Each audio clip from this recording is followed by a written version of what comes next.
오늘은 요한복음 13장 31절부터 38절까지 말씀 함께 묵상해 보겠습니다. 오늘 본문은 첫 번째 고별 강화라고 되어 있어요. 그러니까 고별 강화의 시작이 31절인데 이렇게 시작합니다.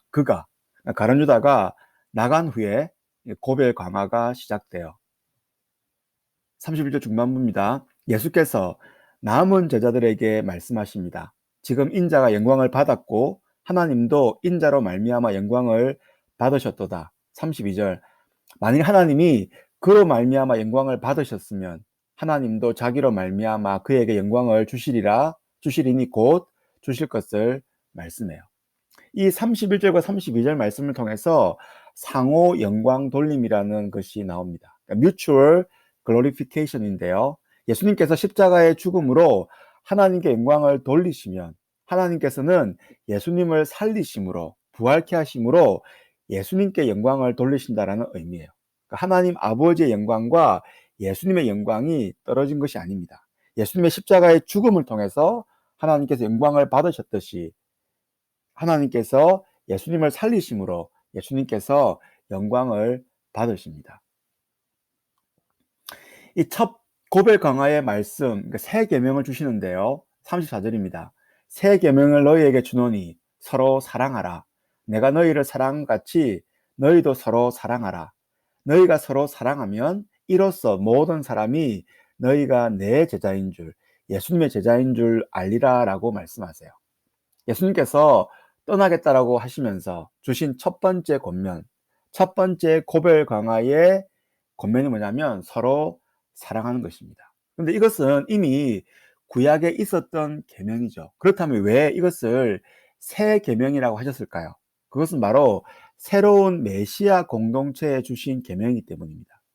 예수님을 믿는 부활 공동체에 주신 계명이기 때문이고요. 두 번째는 예수님께서 십자가 사랑을 주신 것을 기억하면서 서로 사랑해야 되기 때문에 새로운 계명이에요. 구약의 계명과 구별됩니다. 예수님의 십자가의 사랑을 기억하면서 그렇게 성도끼리 이웃끼리 서로 사랑해야 되기 때문에 새 계명이라고 말씀하셨습니다.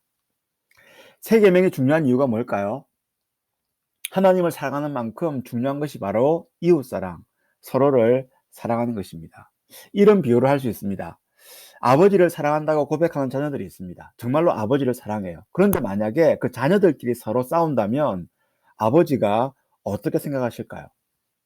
아버지를 사랑하는 것도 중요하지만 먼저 서로 형제들끼리, 자매들끼리 사랑하라고 말씀하실 것입니다. 그러니까 서로 사랑하는 것이, 형제와 자매끼리 서로 사랑하는 것이 아버지를 사랑하는 것과 무관하지 않습니다. 마찬가지죠. 예수님의 사랑을 십자가를 통해 안 우리라면 우리가 실천해야 될 새 계명이 뭐냐? 바로 서로 사랑하는 것이에요. 그리고 서로 사랑할 때 하나님을 사랑하는 것이 보여지는 것입니다. 예수님의 제자라고 그렇게 불려질 수 있다라고 말씀하고 있습니다. 삶의 적용인데요. 하나님 아버지를 사랑하십니까? 굉장히 중요한 질문이죠. 더불어 물어야 될 질문이 뭡니까? 이웃을 사랑합니까? 서로 사랑하십니까?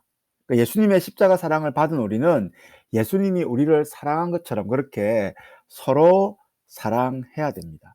예수님의 십자가와 부활을 믿는 공동체라면, 교회라면, 크리스찬이라면 서로 사랑해야 합니다. 혹 교회에 마음에 들지 않는 사람이 있으십니까? 눈에 가시와 같은 사람이 있으십니까? 어떻게 하라고요? 서로 사랑해야 합니다. 예수님께서 우리를 사랑하셨듯이 이렇게 우리는 서로 사랑하는 것이 마땅하다. 이것이 고별 강화를 하시면서 주신 첫 번째 새 계명입니다. 그래서 다시금 한번 묵상하면서 나의 삶 가운데 어떻게 실천할까 우리 고민하면서 기도하는 우리 큐티 시간이 되었으면 좋겠습니다.